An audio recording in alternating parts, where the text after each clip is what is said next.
Hello viewers, இன்றைக்கி என்னோடய garden video தான் பார்க்க போகிறோம். என்னோடய சின்ன கார்டன், டெரஸ் கார்டன் இது. இங்கே எங்களுக்கு வீட்டுக்கு தேவையான காய்கறிகள், அதெல்லாம் பழம், ஒரு சில பழங்கள் பழச்செடியும் வச்சுருக்கோம். சின்னது நேற்றெல்லாம் நல்ல மழை இங்கே சென்னையில். இன்றைக்கி கொஞ்சம் ஹார்வெஸ்ட்டும் பண்ண போகிறோம். அது சில காய்கள்லாம் ரெடியாக இருக்குது, இன்றைக்கி பறிக்க போகிறோம். அதையும் கொஞ்சம் பார்க்கலாம். பொன்னாங்கண்ணி, பச்சை பொன்னாங்கண்ணி, இஞ்சி, முள்ளங்கி, ஸ்பினாச், பச்சை மிளகா, சப்போட்டா செடி இருக்குங்க. இப்போதான் பூக்க ஆரம்பிச்சிருக்கு, மொட்டு விட ஆரம்பிச்சிருக்கு. வாங்கி வச்ச ஒரு 6 months தான் ஆயிருக்கும், இன்னும் காய்க்க ஆரம்பிக்கல. இப்போதான் மொட்டு விட ஆரம்பிச்சிருக்கு. இதுலேயே ஒரு பச்சை மிளகா செடியும் இருக்குது. இது வந்து ஃபிக்கு, அத்திப்பழம்.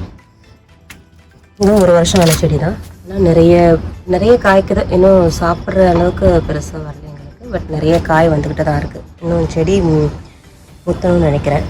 கொஞ்சம் எங்கள் கார்டனெல்லாம் ரெனோவேட் பண்ணிகிட்டு இருக்கோம். அந்த ப்ராசஸில் இருக்கிறதுனால கொஞ்சம் அங்கே தான் சாமான்லாம் இருக்கும். இந்த கொடிப்பந்தல் அதெல்லாம் நாங்கள் ட்ரை பண்ணிகிட்ருக்கோம் போடுறதுக்கு. இங்கே ஒன்று போட்டு வச்சுருக்கோம், இப்போ தான் லாஸ்ட் வீக் தான் போட்டோம். அடுத்து இன்னொன்று போடலான்னு ட்ரை பண்ணிகிட்ருக்கோம்.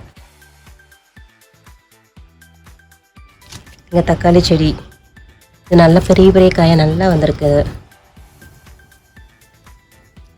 சிலதெல்லாம் நாங்கள் நாற்று போட்டு வளர்த்துருக்கோம். கொஞ்சம் ஒரு சில தக்காளி செடியெல்லாம் அதுவாக தானாக முளைக்கிற தக்காளி செடியும் நிறைய இருக்குது. இந்த வருஷம் எங்களுக்கு பச்சை மிளகா நல்லா விளைச்சு. நான் ஒரு 3 yearsஸாக இந்த கார்டனிங் ட்ரை பண்ணிகிட்ருக்கோம். ஒரு வருஷமும் ஒவ்வொரு வருஷமும் புதுசாக ட்ரை பண்ணுறோம். ஒரு சிலது நல்லா வருது. இப்போ தான் கற்றுக்கிட்டே வரோம்.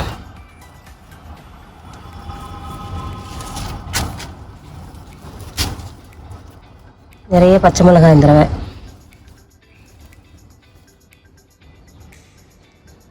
கிட்டத்தட்ட வாரத்துக்கு ஒரு 5 நாள் அட்லீஸ்ட் இங்கே காய்கறியே எங்களுக்கு வந்துடுது சமைக்கிறதுக்கு. அது ரொம்ப சந்தோஷமாக இருக்குது. இங்கே பறித்து அப்படியே சமைச்சு சாப்பிட்றதுன்னு ரொம்ப ஹாப்பியாக இருக்கும். பெரண்டை, மருதாணி செடி ரொம்ப இந்த இலை வச்சோன்னா நல்லா பழுக்குது. கையில் வைக்கும்போது நல்லா சிகப்பாக பழுக்குது. இங்கே கத்திரிக்காய், காய்கள்லாம் நிறைய நல்லா தெரியுதுங்களா.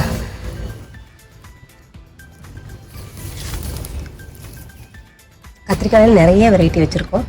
வரிக்கத்திரி, குண்டு கத்திரி, பெரிய பர்பிள் கத்திரி, நிறைய கத்திரிக்காய் செடி இருக்குது.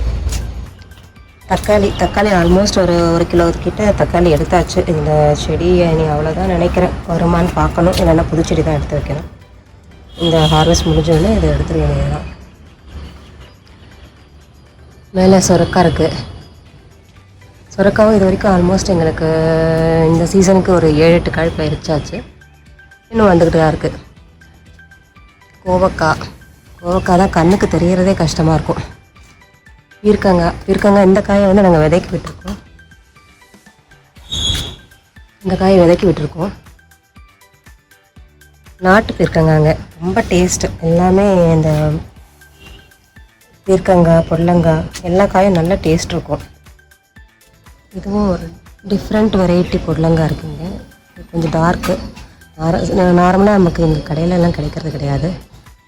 அது நல்லாயிருக்கு. பீர்க்கங்காய் இதோட சைஸே இவ்வளோ தான், சின்ன சைஸு, ஷார்ட் சைஸ் நாட்டு பீர்க்கங்காய். மேலே குருவு சுரக்காய் இருக்குது, குண்டு சுரக்காய். இப்போ ஹார்வெஸ்ட் பண்ண ஆரம்பிக்கலாம்.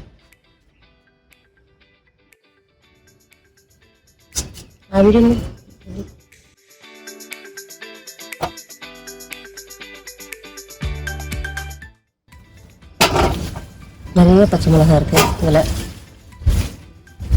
காய்கறி நிறைய வருது. இந்த தொட்டிக்கு கிட்டத்தட்ட ஒரு 4 செடி வச்சுருக்கோம்.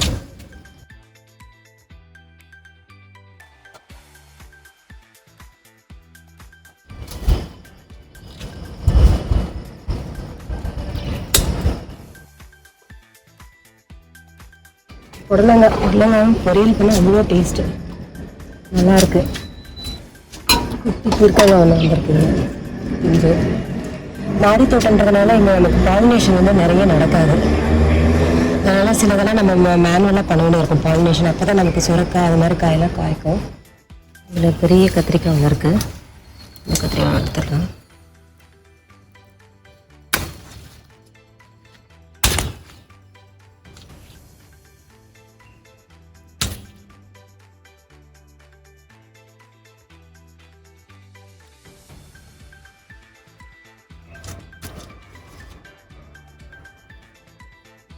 இது குண்டு பச்சை மிளகாய் லாஸ்ட் இயர் போட்டோம். இந்த இயர் வந்து நாங்கள் இது விதை போடலை. ஆனால் லாஸ்ட் இயர் போட்ட செடியில் இருந்து விழுந்த விதையினால நிறைய குண்டு மிளகாய் இந்த முளைச்சிருக்கு.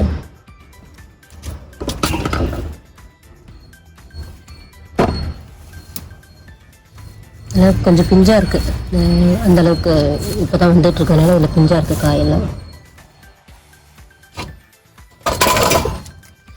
இந்த செடி தான் ரொம்ப அழகாக வந்திருக்கு. பச்சை மிளகாய் செடி அத்தனை காய்ங்க.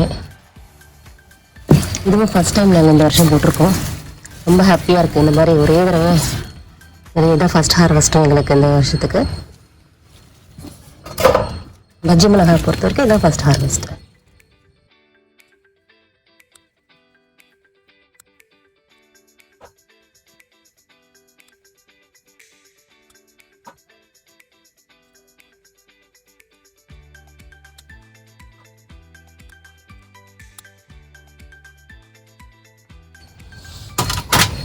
இதுவும் மிளகாய் செடி தாங்க. இதுவும் நிறைய பறிச்சு ஆல்ரெடி இந்த செடியெல்லாம் பறிச்சாச்சு. அகைன் ஒரு சின்ன கேப் இருக்குது. அந்த செடியுமே நல்லா காய்ச்சதுக்கப்புறம் ஒரு சின்ன கேப் இருக்கும், மறுபடியும் பூத்து காய்க்க ஆரம்பிக்கும். இதெல்லாம் ஆல்ரெடி நிறைய பறிச்சாச்சு, ஒரு சின்ன கேப் இருக்குது.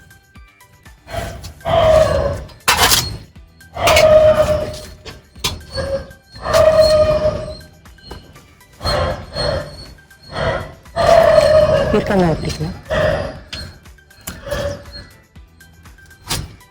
இங்கே இன்னொரு பொருளங்காய் இருக்குது, அதையும் பிடிக்கலாம். குண்டு சுரக்காய் இதெல்லாம் விதைக்கி விட்டுருக்கோம். அதனால் நீ இப்போ பறிக்க போகிறதில்ல. இங்கேயோ கோவக்காய் கொடி எங்கேயோ வச்சுருக்கேன். அதை எங்கெங்கேயோ பறந்து போயிட்டே இருக்குது. கண்ணுக்கே தெரியறதில்ல அந்த காய் இருக்கிறதே தெரியறதில்ல. இந்த காய் கொஞ்சம் அணில் சாப்பிட்ருக்கு.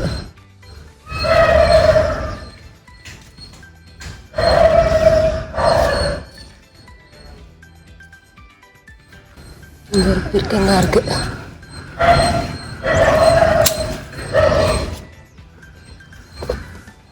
மேலே பாவக்காயும் இருக்குது, பிஞ்சாக இருக்குது. இது மலையாள பழம் செடி. மலையாள பழம் நல்லாவே காய்க்குது. ஒரு வருஷம் செடி தான், பட் நல்லா காய் வருது. 2 நாள் முன்னாடி தான் ஒரு 10 காய் பறிச்சிருந்தோம். இன்னும் கொஞ்சம் பெருசாக விட்டுருக்கு.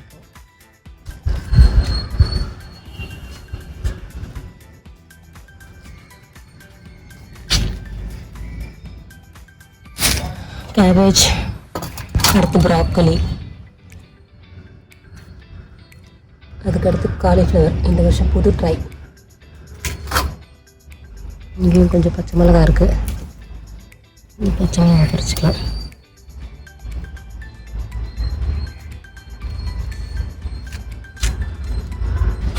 முருங்கைக்காய் நல்ல ஒரு 1 அடி சைஸ் இருக்குது. என் கையை 1 அடி சைஸ் இருக்குது. அவரைக்காய் நம்ம இவ்வளோதான் ஜூனில் வச்சு ட்ரை பண்ணிட்டு இருந்தாலும் அந்த நேரத்தில் காய்க்கிறது ரொம்ப கஷ்டம். நவம்பருக்கு மேலே தான் நல்லா காய்க்க ஆரம்பிக்குது.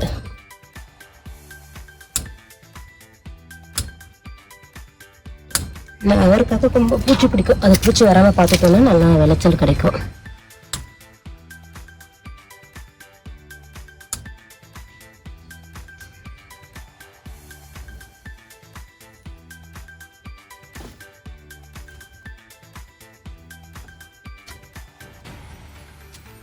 இதுதான் இன்னைக்கு.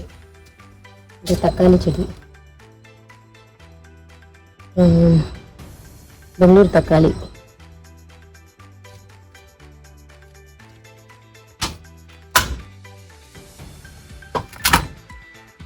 இதுதான் இன்னைக்கு எடுத்த ஹார்வெஸ்டிங். இது அவ்வளோதான் இன்னைக்கு. எனக்கு வாரத்துக்கு 2 நாளுக்கு கீரைலாம் கூட இங்கேருந்து வந்துடும். ஃப்ரெண்ட்ஸ், இன்றைக்கி என்னோடய ஹார்வெஸ்டிங் இது தான். பீர்க்கங்காய், அவரைக்காய், பச்சை மிளகா, உருளங்காய், பஜ்ஜி மிளகா, கத்திரிக்காய், தக்காளி, இதுதான் என்னோடய ஹார்வெஸ்ட். நீங்கள் எல்லோரும் கூட இதே மாதிரி மாடி தோட்டமோ இல்லைன்னா வீட்டை சுற்றி உங்களுக்கு இடம் இருக்குதுன்னா செடி வளர்த்து இதே மாதிரி என்ஜாய் பண்ணணும். ஒவ்வொரு வரையும் மேலே போகும்போது என்னோடய மாடி தோட்டம் பார்க்கும்போது அங்கே பறிக்கும்போது எனக்கு ரொம்ப ஹாப்பினஸை கொடுக்குது. அதே மாதிரி ஹாப்பினஸ் உங்களுக்கும் கிடைக்கணும். என்ஜாய்.